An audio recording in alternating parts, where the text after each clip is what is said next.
नमस्कार दोस्तों, स्वागत है आप सभी का मेरे चैनल विज्ञान शास्त्र पर। मैं हूं आपका होस्ट नीलव फ्रॉम आईआईटी दिल्ली। तो हम लोग एक सीरीज कंटिन्यू कर रहे हैं, वो है जेईई एडवांस जेईई मेंस जनवरी अटेम्प्ट 2025 का चैप्टर वाइज सॉल्यूशन कर रहे हैं। जितने भी 8 शिफ्ट था, तो वो आठों शिफ्ट का जितने भी क्वेश्चंस आया था चैप्टर वाइज एक एक करके एक एक चैप्टर्स हम लोग कर रहे हैं। पहले मैंने स्टार्ट किया ऑर्गेनिक केमिस्ट्री से 4 चैप्टर्स कराया मैंने, हाइड्रोकार्बन्स, हेलो एल्केन्स, फिर एल्डिहाइड एंड कीटोन्स, और फिर एक चैप्टर था कार्बोक्सिलिक एसिड, और बीच में अल्कोहल फेनोल ईथर भी हो गया था। और उसके बाद मैंने कोऑर्डिनेशन केमिस्ट्री का चैप्टर करा दिया। उसके बाद केमिकल काइनेटिक्स, और आज जो चैप्टर होगा वो होगा इलेक्ट्रोकेमिस्ट्री फिजिकल केमिस्ट्री से। तो इसके बाद भी मैं इनऑर्गेनिक केमिस्ट्री कंटिन्यू कर दूंगा, या फिर फिजिकल केमिस्ट्री का कोई भी टॉपिक। तो हाँ, आज का जो टॉपिक है वो है इलेक्ट्रोकेमिस्ट्री। अब इलेक्ट्रोकेमिस्ट्री में सबसे ज़्यादा इम्पोर्टेंट है इसका फॉर्मूला याद रखना, क्योंकि इसमें जो फॉर्मूलाज है ये काफ़ी इम्पोर्टेंट हो जाता है, ये याद रख लेना। और नास्ट इक्वेशन तो भर-भर के क्वेश्चन। हालाँकि इस बार नास्ट इक्वेशन से काफ़ी कम क्वेश्चन देखने को मिले हैं, मतलब उतना अच्छा क्वेश्चन नहीं आया जितना क्वेश्चन अच्छा आ सकता था। मगर जेईई एडवांस का अगर तुम लास्ट 10 ईयर्स चेक करोगे, जेईई एडवांस का लास्ट 10 ईयर्स में भर-भर के क्वेश्चन है नास्ट इक्वेशन से। तो नास्ट इक्वेशन बहुत ज़्यादा इम्पोर्टेंट हो जाता है, वो करके ही जाना। और मैं जैसे हर वीडियो के स्टार्टिंग में बोल देता हूँ, अगर किसी को चैप्टर बहुत अच्छे से आता है तो कोई दिक्कत नहीं, तुम तो चैप्टर डायरेक्टली स्टार्ट कर दो। अगर किसी को चैप्टर अच्छे से नहीं आता है, तो एक बार चैप्टर को अच्छे से पढ़ के आओ, फिर चैप्टर अच्छे से पढ़ के आने के बाद क्वेश्चन अटेम्प्ट करो, तो और भी ज़्यादा अच्छा लगता है खुद से क्वेश्चन अगर कर पाओगे। क्योंकि मैं तो कर दूंगा, मगर तुम्हें सोल्यूशन करने के लिए थोड़ा सा तुम्हें भी हिम्मत दिखाना पड़ेगा। अब देखो, पहला क्वेश्चन बोला है कि a solution of aluminium chloride is electrolysed for 30 minutes using a current of 2 ampere. The amount of aluminium deposited at the cathode. ये तो फेराडे लॉ से ही हो जाएगा। ये फेराडे लॉ का कॉन्सेप्ट है। फेराडे लॉ क्या बोलते हैं कि amount amount of substance deposited is equal to क्या होगा, अमाउंट ऑफ इलेक्ट्रिसिटी। ठीक है। अब देखो, मतलब ये आई इंटू टी होगा। ठीक है। अब मुद्दा क्या है, 2 एम्पियर करंट है और 30 मिनट्स के लिए बोला है, तो आई होगा 2 एम्पियर इंटू 30 मिनट्स, मतलब 30 इंटू 60, क्योंकि ये हमें चाहिए सेकंड्स पे। अब रिएक्शन क्या है, एल्यूमिनियम क्लोराइड जब होता है तो एल्यूमिनियम क्लोराइड 3 इलेक्ट्रॉन लेता है। 3 इलेक्ट्रॉन लेके किस में कन्वर्ट हो जाता है, एल्यूमिनियम पे कन्वर्ट हो जाता है। तो जो ये करंट फ्लो होगा, जो ये अमाउंट इलेक्ट्रिसिटी जो मैंने बोल रहा हूँ, ये किसके लिए हो रहा है, इलेक्ट्रॉन्स के लिए हो रहा है। यही तो मुद्दा है ना, कि ये जिसका भी हो रहा है ये किसके लिए हो रहा है, इससे जो भी मोल्स आएगा, मान लो कि एक्स मोल्स आ रहा है, एक्स मोल्स आ रहा है, ये एक्स मोल्स किसके लिए आ रहा है, एक्स मोल्स आ रहा है। मैं अगर बोलूँ कि एक्स मोल्स, मुझे मुझे अगर जानना है कि कितना मोल्स आया, कि कितना मोल्स आ रहा है, तो ये एक्स मोल्स होगा। मतलब मुझे पहले मोल्स ऑफ इलेक्ट्रॉन्स निकालना पड़ेगा। तो मोल्स ऑफ इलेक्ट्रॉन्स कितना होगा, मोल्स ऑफ इलेक्ट्रॉन्स अगर मैं moles of moles of electron निकालूं, मोल्स ऑफ इलेक्ट्रॉन आएगा, कितना आएगा, 2 इंटू 30 इंटू 60 बाई 996 96500। अब अगर ये मेरा मोल्स ऑफ इलेक्ट्रॉन्स रहा, तो 3 मोल्स ऑफ इलेक्ट्रॉन से 1 मोल ऑफ एल्यूमिनियम डिपॉजिट हो रहा है। तो कितना मोल ऑफ एल्यूमिनियम डिपॉजिट होगा, मोल्स ऑफ एल्यूमिनियम डिपॉजिटेड कितना होगा, 1/3 into 2 into 20 into 30 into 60 by 96500, ये आ रहा है। तो इसका अगर मैं करूँ तो 10 आएगा। 10 20 इंटू 60 बाई 96500। तो इसको 0000 कैंसिल कर दो, तो 12/965 ये आ रहा है, 12/965। अब अबे तुम्हें निकालना है कि the amount of aluminium deposited. तो ये तो मोल्स ऑफ एल्यूमिनियम है, तो अमाउंट ऑफ एल्यूमिनियम कितना आएगा, अमाउंट ऑफ एल्यूमिनियम डिपॉजिटेड कितना आएगा, 12/965। ये मोल्स है, इंटू ये तो मोल्स है ना, ये mole into molecular weight. Molecular weight कितना है, 27 ग्राम मोल इनवर्स। तो इसका अगर करोगे तो 12 इंटू 27 बाई 965। तो 12 इंटू 27/965 करोगे तो कितना आ रहा है? 12 इंटू 27 डिवाइडेड बाई 965 तो आ रहा है 0.335। 0.335 ग्राम मोल इनवर्स। 3357 मतलब ऑलमोस्ट कितना आएगा? 0.336 ग्राम। तो ये इसका करेक्ट ऑप्शन होगा। इसके बाद चलते नेक्स्ट क्वेश्चन पे। नेक्स्ट क्वेश्चन बोला है कि corrosion is an electrochemical phenomenon in which pure metal acts as anode and impure metal acts as a cathode. हाँ, कोरोशन में क्या होता है? कोरोशन, ये तो सही है कि corrosion is an electrochemical, pure metal कोई प्योर मेटल एनोड की तरह एक्ट करता है और impure metal acts as a cathode, ये तो मतलब पक्का सही बात है। मगर दूसरा देखो, the rate of corrosion is more in alkaline medium than in acidic medium. ये ऑप्शन तो स्टेटमेंट पूरा सही है, मगर ये ऑप्शन ना ये उल्टा है। ये जो रेट ऑफ कोरोशन है ना, रेट ऑफ कोरोशन वर्क्स, क्या बोलूं, works faster in the acidic medium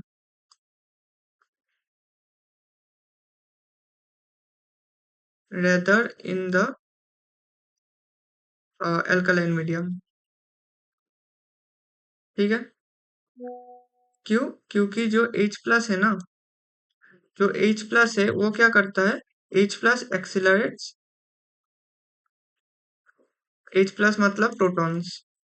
protons कहाँ से आता है? एसिडिक मीडियम से। एसिडिक मीडियम से प्रोटॉन क्या करता है? Accelerates the electrochemical reaction, electrochemical reaction involved in the metal degradation, involved in the metal degradation, facilitating मतलब स्पीड कर देता है किसको? Facilitating the electron transfer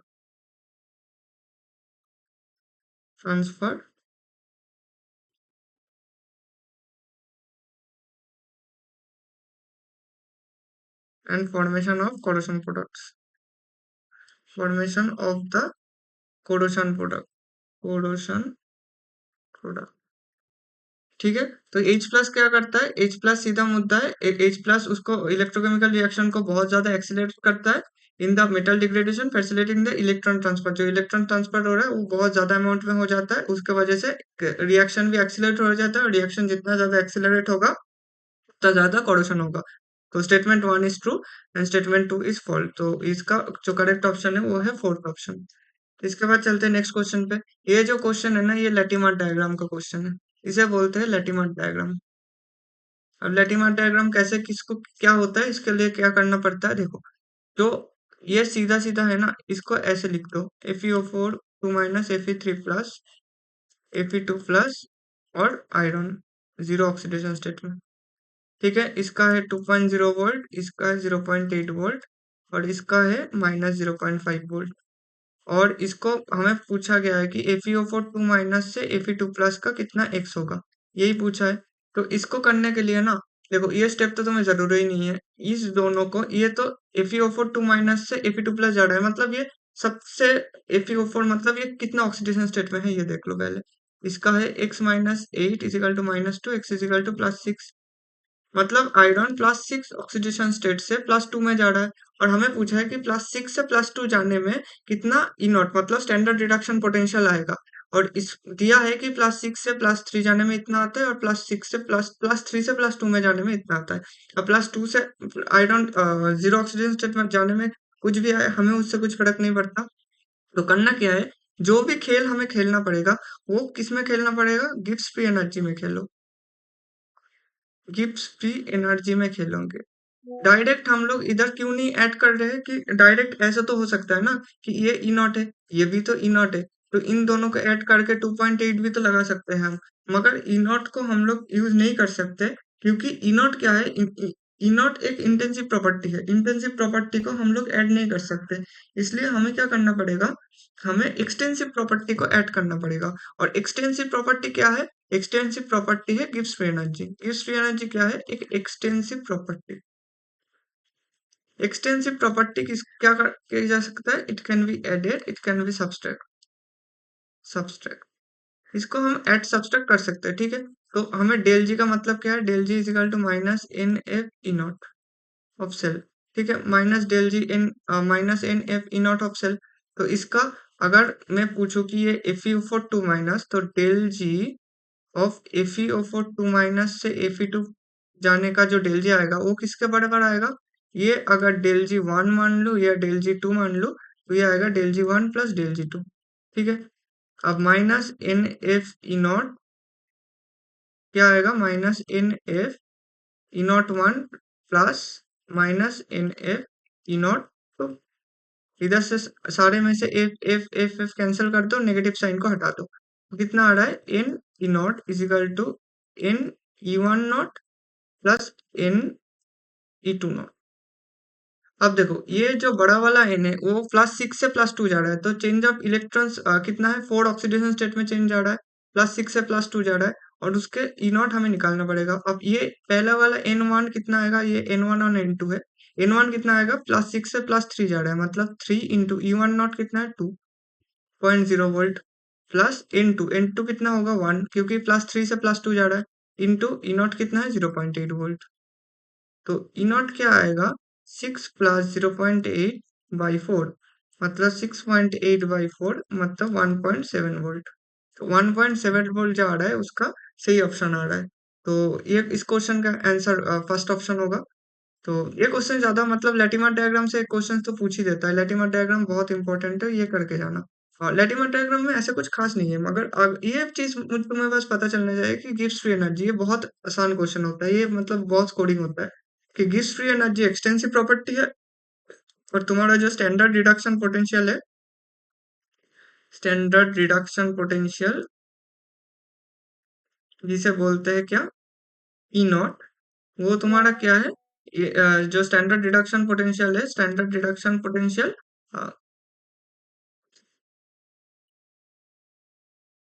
standard reduction potential जो है वो है intensive property, intensive property. Intensive property मतलब क्या, जैसे कि टेम्परेचर इंटेंसिव प्रॉपर्टी है, दोनों टेम्परेचर तुम्हें बोला कि इस बॉडी का टेम्परेचर ए है, इस बॉडी का टेम्परेचर है, इसको अगर मिला दो तो टेम्परेचर थोड़ी प्लस हो जाता है, टेम्परेचर एक कांस्टेंट इक्विलिब्रियम में आता है ना, तो इसलिए हम लोग इंटेंसिव प्रॉपर्टी को ऐड सब्सट्रैक्ट कुछ नहीं कर सकते। तो नेक्स्ट क्वेश्चन में चलते हैं। नेक्स्ट क्वेश्चन में बोला है कि standard reduction potential for a few half cells are mention below. ये इसका हब सेल बोला है, which of the following cell gives the most negative value of del G. अब डेल जी नॉट निकालने के लिए हमें एक एक करके क्या निकालना पड़ेगा, इन लोगों का ई नॉट निकालना पड़ेगा। तो पहले का ई नॉट देख लेते हैं। बोला है जिंक ऑक्सीडाइज हो रहा है और सिल्वर क्या हो रहा है, रिड्यूस हो रहा है। तो इसका क्या आएगा, अगर मैं ई नॉट निकालू तो zinc Zn2 plus, zinc Zn2 plus से Zn जाने के लिए -0.76 करना पड़ेगा, मगर हम तो ऑक्सीडाइज कर रहे हैं ना, मतलब Zn से Zn2 प्लस जाएगा, तो ई नॉट कितना आएगा 0.76 प्लस, प्लस 0.76 आएगा, और एजी प्लस से सिल्वर रिडक्शन पोटेंशियल 0.80 है, तो इसका आ रहा है 1.56 वोल्ट ई नॉट आ रहा है। अगर ई नॉट ये आ रहा है तो डेल जी नॉट कितना आएगा, एक सेकेंड,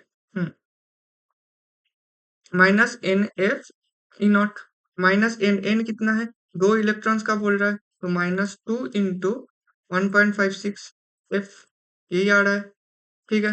तो इसका कितना ही आएगा, 3 पॉइंट समथिंग आएगा, -3.12 ये आ रहा है। अब नेक्स्ट पे चलते हैं। नेक्स्ट पे बोला है ई नॉट पहले जिंक ऑक्सीडाइज हो रहा है तो 0.76 ही होगा, फिर मैग्नीशियम रिड्यूस हो रहा है, मैग्नीशियम अगर रिड्यूस हो रहा है तो इसका आएगा -2.37।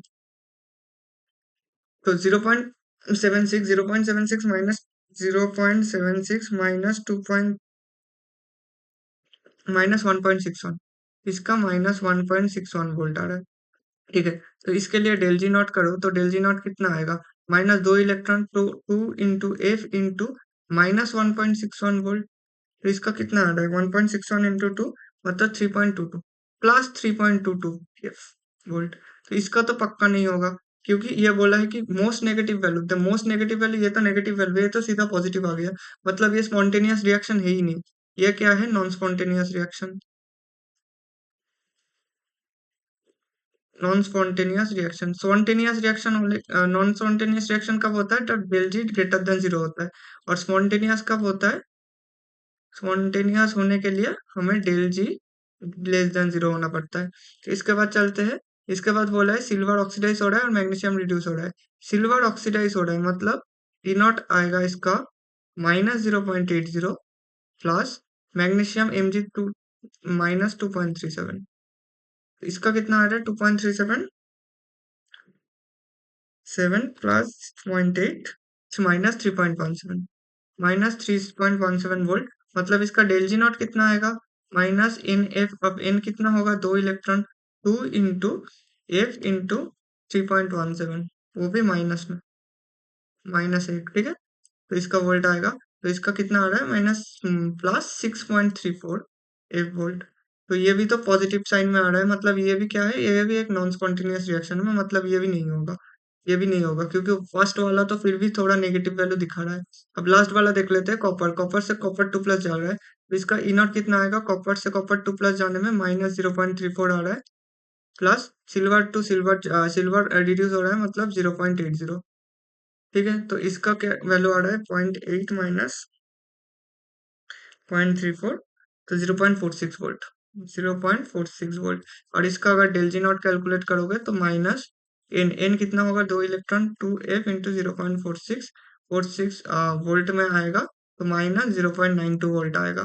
अब देखो दोनों डेल जी, ये फर्स्ट वाले के लिए और फोर्थ वाले के लिए, फर्स्ट वाले के लिए वैल्यू आ रहा है -3.12 फेराडे, और इसका आ रहा है -0.92 फेराडे। तो इसका ज्यादा आ रहा है, मोस्ट नेगेटिव बोला है कि इसमें से सबसे मोस्ट नेगेटिव पूछा है, तो मोस्ट नेगेटिव क्या होगा, पहले वाला होगा। सबसे मोस्ट नेगेटिव मतलब सबसे ज्यादा स्पॉन्टेनियस होगा, स्पॉन्टेनियस रिएक्शन शो करेगा। कौन शो करेगा, पहले वाला, फर्स्ट वाला, ठीक है। तो फर्स्ट इसका आंसर है। इसके बाद चलते हैं नेक्स्ट क्वेश्चन पे। नेक्स्ट क्वेश्चन बहुत ही आसान क्वेश्चन है, ये भी ना थोड़ा सा लेटिमर डायग्राम का ही क्वेश्चन है। लेटिमर डायग्राम अच्छे से कर लेना। बोला है कि Fe2 plus 2 Ag plus F2H3 plus 2 Ag standard cell potential of the reaction. अब देखो इसमें गलती क्या होगा, इसमें तुम करने जाओगे ना तो बहुत फंसोगे। अगर तुम डायरेक्टली करने गए तो, अगर देखो तुम, अगर तुम्हें ये पता नहीं चला कि ये डायरेक्टली सॉल्व करने गए, तो देखो Fe2 प्लस प्लस Ag, इसे तुम्हें Fe3 प्लस प्लस Ag ये निकालना है। अब तुम अगर डायरेक्टली करने गए तो Ag प्लस टू Ag तो जा रहा है, कोई दिक्कत नहीं। मगर तुम Fe2 plus two Fe3 plus लाने में ना तुम्हारा जान निकल जाएगा। कैसे, तुम अगर इसका एक एक रिएक्शन लिखोगे तो Ag प्लस टू Ag जा रहा है, कोई दिक्कत नहीं। अब Fe2 प्लस से क्या होगा, Fe2 प्लस से तुम्हें आयरन ले जाना पड़ेगा, आयरन, और इधर क्या आएगा, 2 इलेक्ट्रॉन, सॉरी, हम्म, और इधर तुम्हारा 2 इलेक्ट्रॉन आएगा, ठीक है, और इधर 1 इलेक्ट्रॉन आ रहा है, कोई दिक्कत नहीं। अब इधर भी करने के लिए ना तुम्हें Fe3 प्लस 3 इलेक्ट्रॉन Fe जा रहा है। अगर इसको तुम उल्टा भी कर दो ना, उल्टा करके तुम सोच रहे हो कि इसको 3 से मल्टीप्लाई कर दूंगा, इसको 2 से मल्टीप्लाई कर दूंगा, तो इलेक्ट्रॉन इलेक्ट्रॉन कट जाएगा। अगर इसको 3 से मल्टीप्लाई करोगे ना तो ये आयरन भी 3 से मल्टीप्लाई होगा, और ये आयरन भी इधर 2 से मल्टीप्लाई होगा, ये बैलेंस नहीं होगा।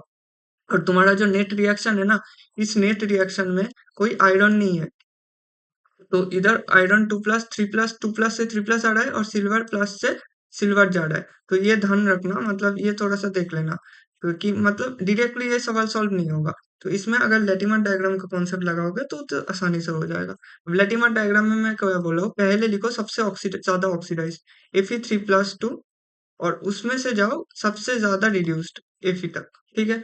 अब तुम्हें क्या क्या पता है वो लिख लो। Fe2 प्लस से Fe जाने में कितना लग रहा है, Y वोल्टेज, ठीक है, Y लिख लो, वोल्टेज तो हर एक में ही आएगा, Y, ठीक है। और Fe3 प्लस से Fe जाने में कितना आ रहा है, X आ रहा है, सॉरी Z लग रहा है, ठीक है। और तुम्हें निकालना है इसको, और इसको तुम P मान लो, कोई दिक्कत नहीं। अब देखो तुम, मैंने अभी बोला ये Z है, अभी बोला कि सबसे लंबा वाला को ऐसे लिख लो। अब तुम्हें क्या करना है, डेल जी नॉट जेड के लिए निकालना है, वो किसके लिए होगा, del G naught P plus del G naught Y, यही तो है सीधी बात। अब डेल जी मतलब हर एक में माइनस आएगा, -NF E not of Z equal to -NF E not of P -NF E not of Y, यही है।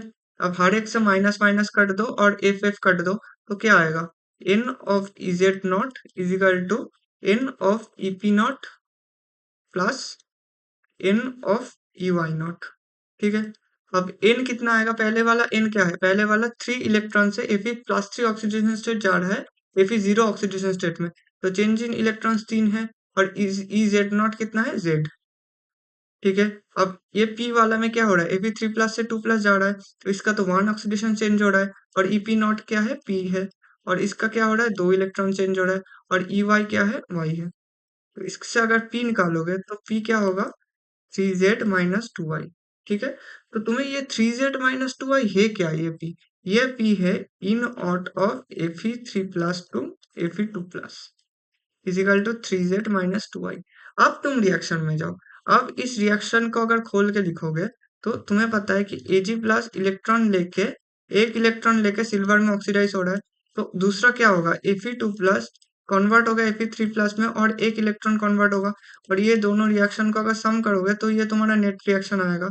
अब इस रिएक्शन के लिए Ag प्लस टू Ag जाने में ई नॉट कितना लग रहा है, ई नॉट लग रहा है Z, सॉरी X वोल्ट। ठीक है, और ये Fe2 प्लस टू Fe3 जाने में कितना इलेक्ट्रॉन वोल्टेज लगेगा, और इन दोनों रिडक्शन पोटेंशियल को समेशन करके ही तुम्हारा नेट स्टैंडर्ड रिडक्शन पोटेंशियल आएगा, नेट रिएक्शन के लिए यही आएगा। तो ये अगर नेट रिएक्शन के लिए आएगा तो ये तो एक्स वोल्टेज है पहले वाला सिल्वर के लिए, Ag प्लस टू Ag जा रहा है जो, और उसके बाद क्या होगा, उसके बाद तुम्हारा है कि Fe2 प्लस से Fe3 प्लस, और हमने क्या निकाला, Fe3 plus to Fe2 plus, उल्टा निकाला। Fe2 प्लस Fe3 प्लस का क्या आएगा, 2y माइनस 3z। तो अगर तुम इसको और इसको समेशन करोगे तो क्या आएगा, x plus 2y minus 3z, ये आएगा तुम्हारा फाइनल आंसर। तो ये सेकंड वाला है फाइनल आंसर। तो ये ध्यान रखना, ये क्वेश्चन अच्छा क्वेश्चन था, मतलब सच में अच्छा क्वेश्चन था। हाँ, ये जो क्वेश्चन है ना, ये क्वेश्चन में मैंने क्या ही कहूँ, ये मतलब छोटा सा क्वेश्चन है, मतलब इस क्वेश्चन में ज्यादा दिमाग लगाने का कोई मतलब ही नहीं है, मतलब कुछ नहीं है ज्यादा कुछ खास। स्ट्रॉन्गेस्ट रिड्यूसिंग एजेंट का मतलब क्या होता है, स्ट्रॉन्गेस्ट रिड्यूसिंग एजेंट का मतलब है जो इधर लिख रहा हूं मैं, जो दूसरे को रिड्यूस कर सके। एक रिडक्स रिडॉक्स रिएक्शन याद कर लो, देखो स्ट्रॉन्गेस्ट रिड्यूसिंग एजेंट का मतलब क्या है, जो दूसरे को रिड्यूस कर सके, मतलब खुद अगर कोई दूसरे को रिड्यूस कर रहा है तो खुद क्या होगा, खुद होगा, खुद होगा ऑक्सीडाइज। ठीक है, अब तुम अब तो इलेक्ट्रोकेमिकल सीरीज याद करो, इलेक्ट्रोकेमिकल सीरीज में हम लोग इलेक्ट्रोकेमिस्ट्री के जानने क्या है, कोई ऑक्सीडाइज कब होता है, कोई ऑक्सीडाइज तभी होता है जब उसका इनॉट वैल्यू, जब उसका स्टैंडर्ड रिडक्शन वैल्यू बहुत लो रहता है, जब उसका स्टैंडर्ड रिडक्शन पोटेंशियल क्या होता है, स्टैंडर्ड रिडक्शन पोटेंशियल बहुत कम होता है, बहुत कम होता है। तो अब इस देख लो, इस इन सब में सबसे ज्यादा, सबसे क्या बोला है कि सबसे ज्यादा मतलब बहुत कम रिडक्शन पोटेंशियल किस केस में है, ई नॉट Cr3 प्लस, तुम यही देख रहे हैं, ये -0.74, हर एक वैल्यू तो पॉजिटिव में है, मतलब ये टेंडेंसी क्या होगा, इन इन लोगों का टेंडेंसी होगा रिड्यूस होने का। अब ई नॉट इसके इसमें जो नेगेटिव वैल्यू दिया है, इसमें जो नेगेटिव वैल्यू दिया है, इसमें नेगेटिव वैल्यू मतलब क्या है, ये रिड्यूस होना चाहता है, सॉरी ये ऑक्सीडाइज होना चाहता है। ये अगर ऑक्सीडाइज होना चाहेगा क्रोमियम, तो क्रोमियम क्या खुद ऑक्सीडाइज हो जाएगा, खुद अगर ऑक्सीडाइज होगा तो दूसरे को रिड्यूस कर देगा, तो इसका जो आंसर होगा ये क्रोमियम होगा, इसमें तो ज्यादा कुछ था ही नहीं। अब ये जो क्वेश्चन है ना, ये कंडक्टेंस का क्वेश्चन है, ये काफी अच्छा क्वेश्चन है, ये मतलब ये ध्यान रखने का क्वेश्चन है। इसके लिए तुम्हें कंडक्टेंस का पहले तो फॉर्मूला पता होना चाहिए, और मतलब थोड़ा सा फॉर्मूला का देखना पड़ेगा इसमें। हाँ, अब ये क्वेश्चन देख लो, ये क्वेश्चन थोड़ा सा मतलब थोड़ा सा यही क्वेश्चन एक है न्यूमेरिकल टाइप, ये मतलब कंडक्टेंस का। अब मोलर कंडक्टिविटी, ये जो है रेजिस्टेंस का तुम्हें सीधा, अगर इलेक्ट्रोकेमिस्ट्री छोड़ दो, अगर तुम्हें करंट इलेक्ट्रिसिटी पढ़ा है ना, तो करंट इलेक्ट्रिसिटी फिजिक्स का चैप्टर से कितना क्या पढ़ा है, R equal to rho L by है। अब इसको उल्टा कर दो, और ये है क्या, ये रेजिस्टेंस है, ये क्या है, रेजिस्टेंस। अब इसका उल्टा क्या आता है, कंडक्टेंस। तो कंडक्टेंस क्या होगा, 1/r इजिकल टू, इसको उल्टा कर दोगे तो 1/ρ इंटू ए बाई एल, यही तो आएगा, और 1/ρ को हम लोग क्या बोलते हैं, सिस्बिसिटी कप्पा। इसका तो 1/r मतलब g equal to kappa into a by l, यही आ रहा है। ठीक है, अब देखो तुम्हें क्वेश्चन में क्या दिया है, अब और एक फॉर्मूला तुम्हें पता होना चाहिए, कि लैम्डा एम जो कि मोलर कंडक्टिविटी है। मैं अभी डिटेल्स में ये वन शॉट वीडियो में मैं करा सकता हूँ मगर इसमें नहीं होगा। तो लैम्डा एम क्या है था 1000 इंटू कप्पा बाई सी। ठीक है, 1000 कप्पा बाई सी है, यही सीधी बात है। अगर 1000 kappa by c molar conductivity से जुड़ा हुआ है मतलब कप्पा से जुड़ा हुआ है। पूछा क्या है ये देख लो। Given below is the plot of molar conductivity versus delta concentration, कोई दिक्कत नहीं।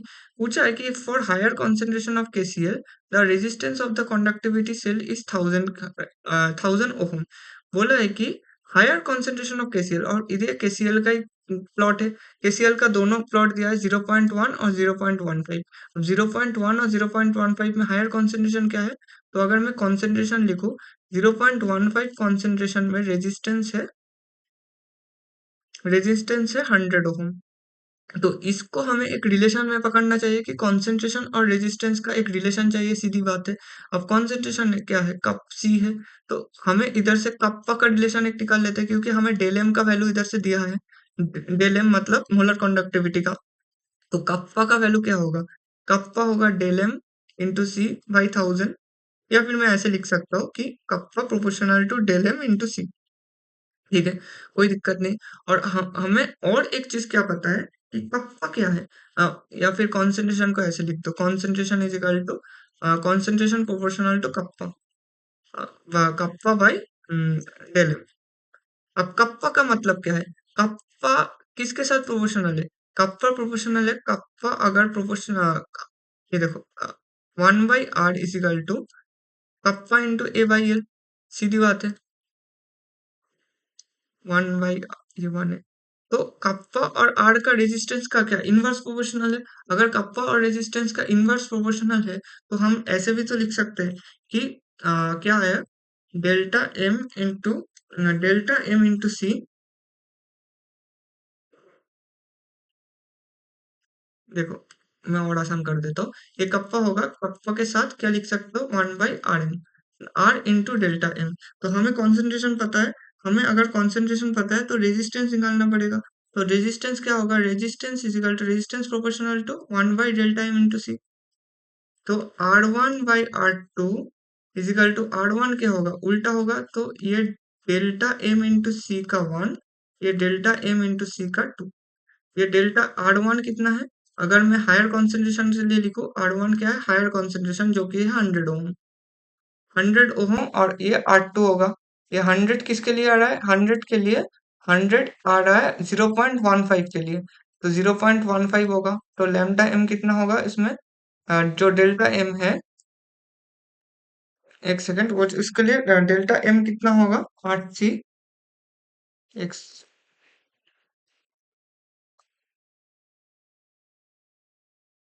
हाँ, तो 100 इंटू इसके लिए 100 आ रहा है, 100 इंटू 0.15।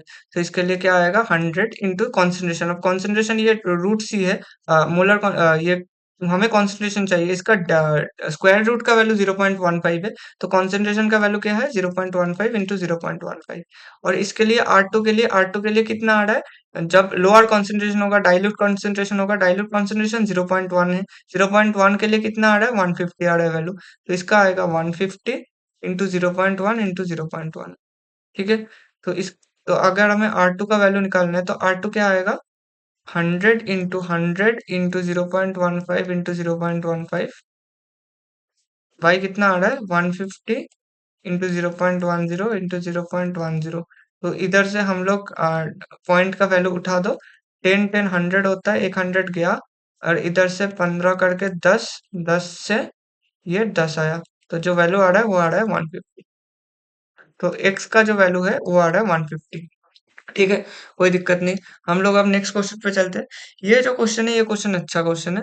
पूछा गया है कि electrochemistry electrolysis of 600 millilitre aqua solution of sodium chloride for 5 minute changes the pH of the solution to 12। PH मतलब क्या होता है, पीएच मतलब लॉग ऑफ H प्लस।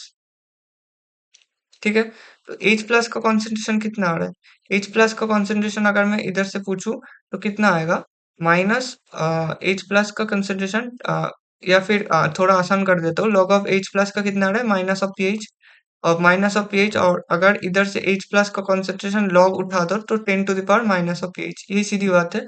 और पीएच प्लस पीओएच हमें कितना पता है, इजिकल टू 14 होता है एट कितना degree temperature, normal temperature. Normal temperature मतलब 25 डिग्री सेंटीग्रेड। ये याद रख लेना। मैं एक चीज बोल देता हूँ कि पीएच प्लस पीओएच अगर 12 होता है 90 डिग्री सेंटीग्रेड पे।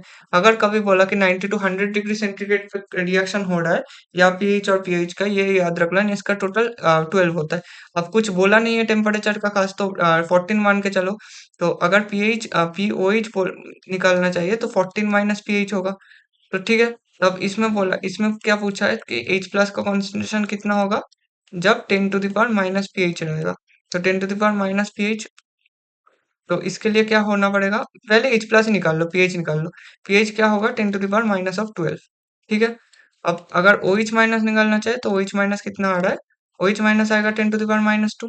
सीधी बात है, क्योंकि इस H प्लस और OH minus, H plus into H OH minus कितना आता है, 10 टू द पावर माइनस 7। इधर से तुम इजीली निकाल लोगे वो वाला। ठीक है, कोई दिक्कत नहीं। अब इधर क्वेश्चन में पूछा गया है electrolysis of 600 millilitre aqueous solution of sodium chloride of NaCl for 5 minutes changes the pH of the solution to 12। तो इसका क्वेश्चन बहुत आसान है। इसका क्वेश्चन को करने के लिए पहले क्या करना पड़ेगा, पहले तुम्हें सोडियम क्लोराइड और सोडियम क्लोराइड का इलेक्ट्रोलाइसिस में होता क्या है ये पहले जानो। Sodium chloride plus water aqueous solution मिला के सोडियम हाइड्रोक्साइड करता है, और हाफ ऑफ क्लोरीन गैस निकलता है और हाफ ऑफ हाइड्रोजन हाइड्रोजन निकलता है। तो इसके लिए अगर मैं लिख दूं तो NaCl क्या होता है, NaCl के साथ जब तुम वाटर करोगे तो वाटर जब एक्वस सॉल्यूशन सोडियम हाइड्रोक्साइड आएगा, हाफ ऑफ क्लोरीन गैस निकल गया, बड़ा हाफ ऑफ हाइड्रोजन गैस निकल गया। और इससे तुम्हें फिर से एक चीज पता होना चाहिए कि अमाउंट ऑफ वो substance deposited is equal to current into time. तो current into time, amount of substance deposited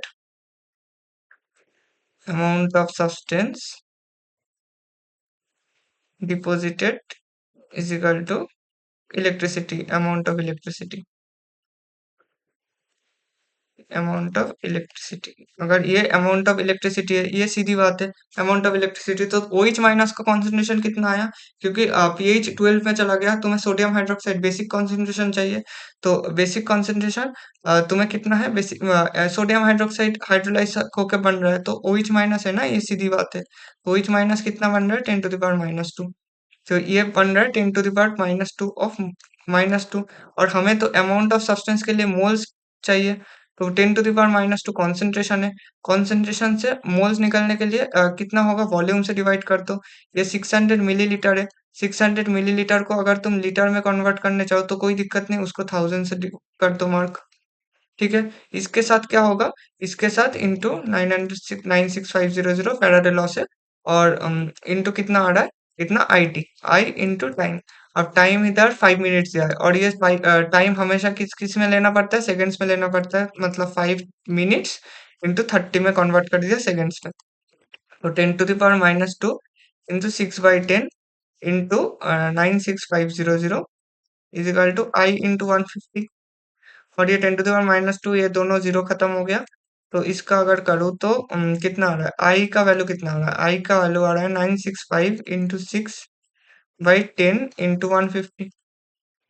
ठीक है, यही आ रहा है। इसको अगर तुम निकालोगे तो कितना आएगा, 965 इंटू 6 डिवाइडेड बाय 150, 1500, तो 3.86 आ रहा है।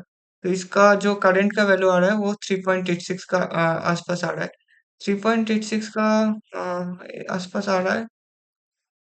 एक सेकंड मुझे देखना दो, just for a second. Sorry, ये 5 इंटू, इसको सेकंड्स में करने के लिए 60 से मल्टीप्लाई करना पड़ेगा ना। इसको 5 इंटू 2 होगा, 30 तो इंटू 2 होगा, मतलब 150। ये नीचे 2 आएगा, 3.86/2 1.93।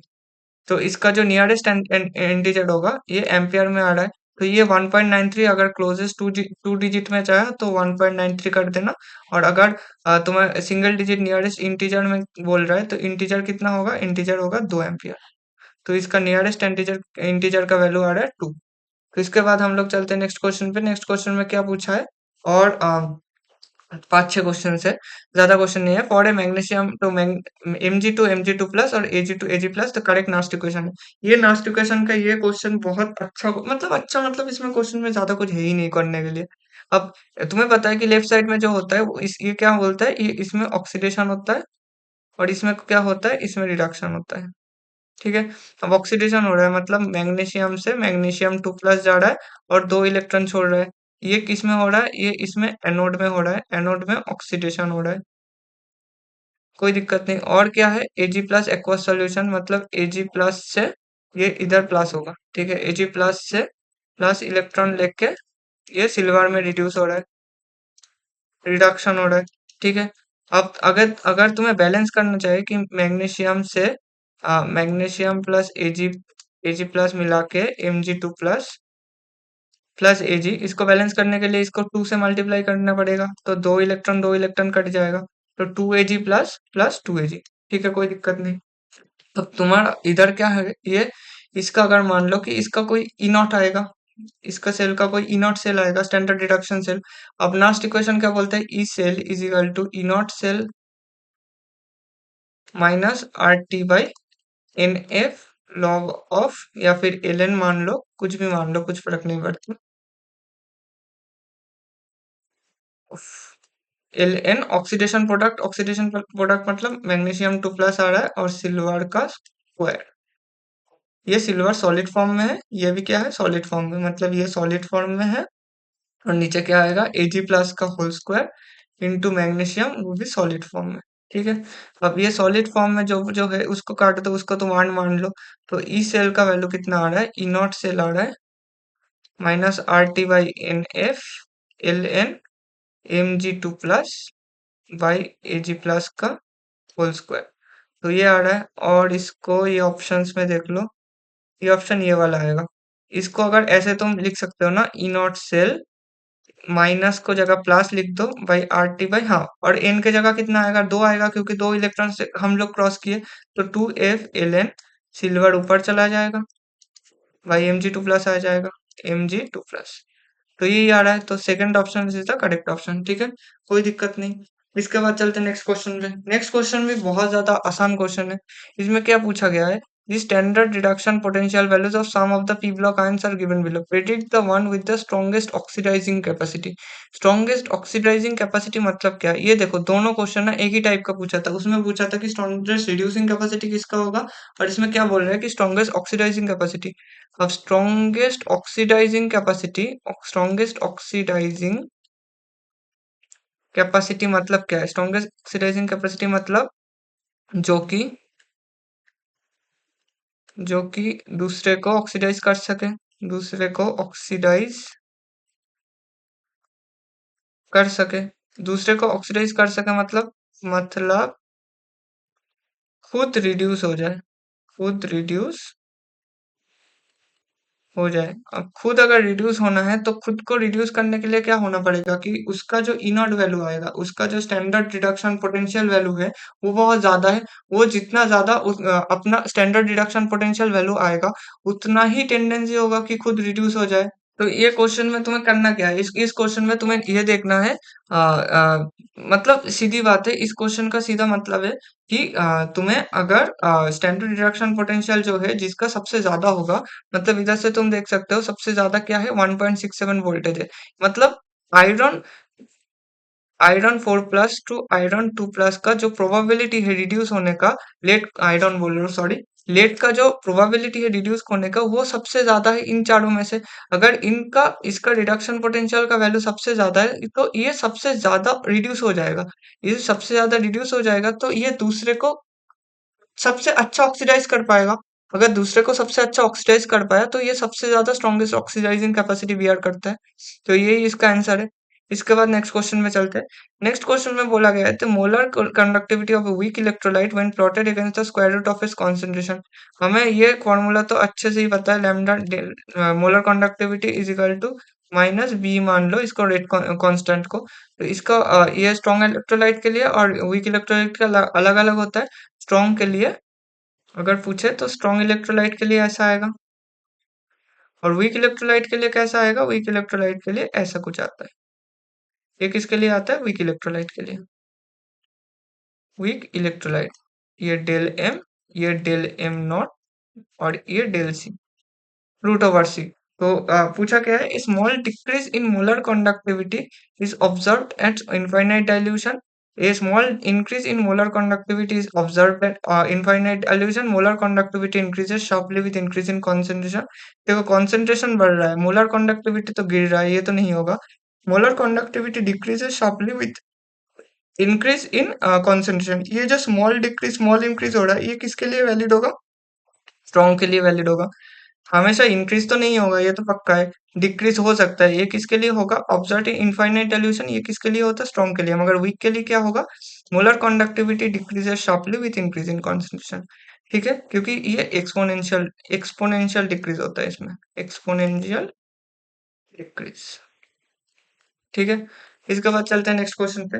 नेक्स्ट क्वेश्चन में क्या बोला है कि oxygen gas will be evolved as a product of electrolysis when an aqueous solution of silver nitrate using silver electrode and aqueous solution of silver nitrate using platinum electrode, dilution of H2SO4 using platinum electrode, a higher concentration of sulfuric acid is using platinum electrode। ये question ना, ये question बहुत अच्छा question है। ये question मतलब देखो तुम मतलब तुक्का तो इसमें चला सकते हो, मगर तुक्का चलाने से सबसे अच्छा बेस्ट मेथड क्या है, बेस्ट मेथड ये है कि तुम ये क्वेश्चन को जानो। ये क्वेश्चन को अगर जान के करोगे तो बहुत अच्छा होगा। क्या है क्वेश्चन में, बोला है कि ऑक्सीजन गैस कब इवॉल्व होना। अब सिल्वर नाइट्रेट को अगर पहले यूजिंग सिल्वर इलेक्ट्रोड ये अगर करोगे तो इसमें क्या होगा, सीधी बात है। इसका अगर कैथोड रिएक्शन में बोलूं, इसका कैथोड में क्या होता है, कैथोड में हमेशा रिडक्शन होता है। कैथोड में रिडक्शन में क्या होगा, सिल्वर ही है, तो सिर्फ सिल्वर आयंस इलेक्ट्रॉन लेगा और किस में कन्वर्ट होगा, सिल्वर सॉलिड में कन्वर्ट हो जाएगा। और इसका अगर एनोडिक रिडक्शन देखो, तो इसका एनोड में भी सिल्वर ही है, क्योंकि सिल्वर इलेक्ट्रोड ही प्रेजेंट है। तो क्या होगा, सिल्वर जाके सिल्वर आयन से ऑक्सीडेशन होगा और इलेक्ट्रॉन। तो इसमें तो ऑक्सीजन का इवॉल्व कुछ नहीं है, तो ए ऑप्शन हमें भी है तो गलत हो गया, A and D A and C तो गलत हो गया।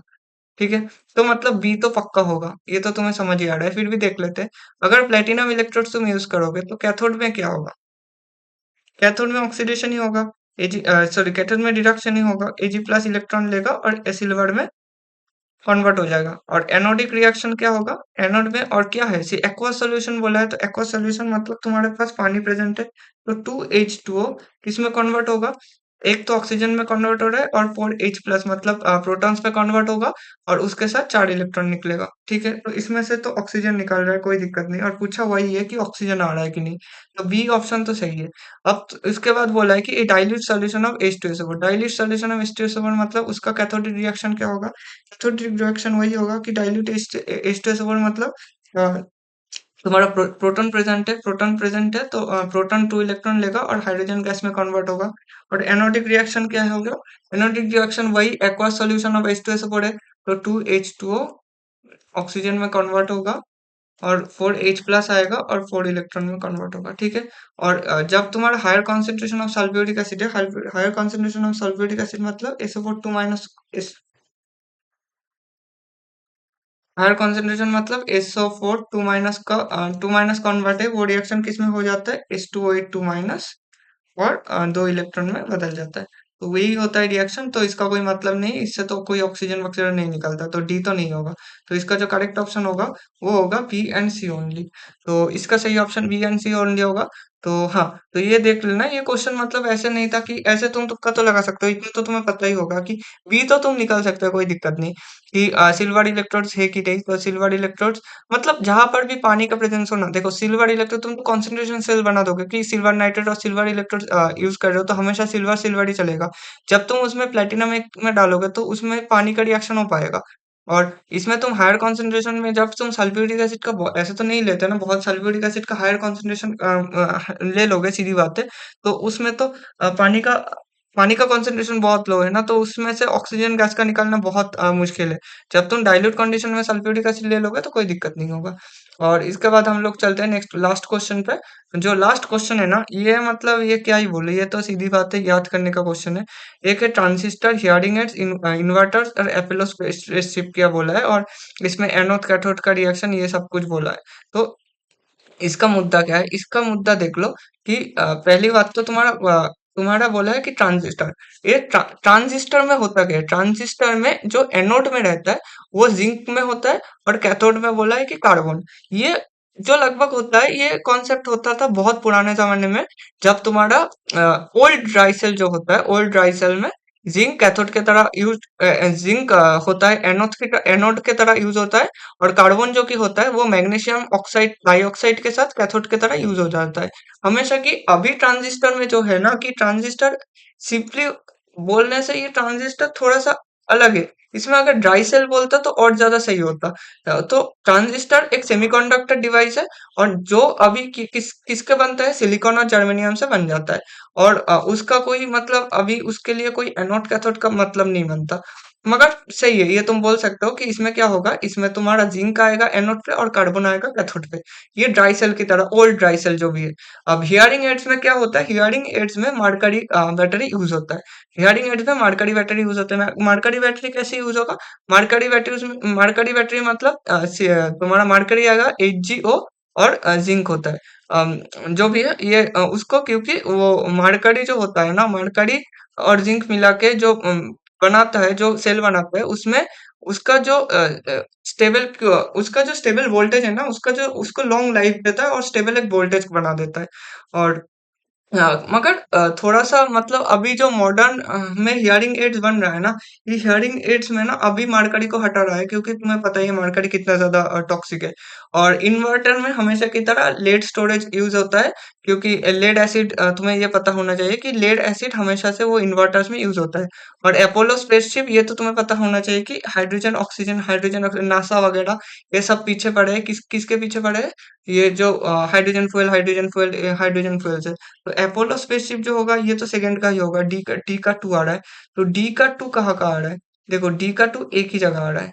अगर तुम्हें ये पहले तीनों चीज अगर नहीं भी पता हो ना, तो कोई दिक्कत नहीं, क्योंकि एक से ऑप्शन बन रहा है। ठीक है, ये तुम्हें पता होना चाहिए कि डी का आ रहा है सेकंड, कि हाइड्रोजन फ्यूल सेल नासा वगैरह अपोलो शिप जो भी है। और हियरिंग एड्स ये याद रखना, इसमें मरकरी वगैरह यूज होता है, मतलब बी का 1 आएगा। और सी का इन्वर्टर्स में लेड एसिड, ये ट्रांजिस्टर का क्या आएगा? जिंक। ये ट्रांजिस्टर मतलब ये ट्रांजिस्टर तो सीधा एक सेमीकंडक्टर है। और इसमें अभी क्या यूज होता है? इसमें यूज होता है सिलिकॉन जर्मेनियम से बनाता है। इसमें अभी कोई एनोड कैथोड का मतलब नहीं बनता। हाँ, मगर इसमें दिया है ये, इसमें ड्राई सेल, इसमें ओल्ड ड्राई सेल की तरह अगर तुम देखोगे, तो इसमें तुम दिख जाएगा तुम्हें, ये जिंक कार्बन जो भी तुम बोलोगे उससे आ जाएगा। तो आज का यही था, ये 13 क्वेश्चंस आया था। तो टोटल जो 8 शिफ्ट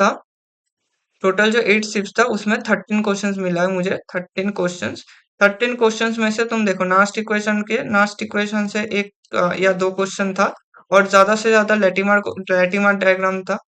और लास्ट जो क्वेश्चन अभी डिस्कस किया उसका तो कोई मतलब ही नहीं बनता, तो लैटिमर डायग्राम भी थोड़ा पढ़ लेना। और थोड़ा सा मतलब कंसंट्रेशन बेस, यही यही सब क्वेश्चन ही तो आया है। देखो, जितना भी क्वेश्चंस आया है, मतलब सीधा देखो, एक क्वेश्चन दो क्वेश्चन जो आया था कि रिड्यूसिंग एजेंट ऑक्सीडाइजिंग एजेंट, ये बेसिक कॉन्सेप्ट के ऊपर आता है। इधर से दोनों क्वेश्चन हो गया, लैटिमर डायग्राम से दोनों क्वेश्चन हो गया, लास्ट इक्वेशन से दोनों तीनों क्वेश्चन हो गया। और थोड़ा सा मैच द फॉलोइंग दे दिया, थोड़ा सा ई नॉट सेल को लेके खेल दिया। और डेल जी मतलब गिव्स फ्री एनर्जी पकड़ के खेल लो। तो ये सब पकड़ के खेल लोगे ना, तो तुम्हारा इलेक्ट्रोकेमिस्ट्री बन जाएगा। इलेक्ट्रोकेमिस्ट्री उतना डिफिकल्ट नहीं आएगा। अ, इसके बाद जो चैप्टर मैं करूंगा, आज ये भी रिकॉर्ड कर लूंगा कि इसके बाद जो चैप्टर होगा वो होगा थर्मोडायनामिक्स। थर्मोडायनामिक्स का काफी क्वेश्चन है, शायद 20 क्वेश्चन टोटल है। वो मैं कर दूंगा, कोई दिक्कत नहीं। तो इलेक्ट्रोकेमिस्ट्री का इतना ही था।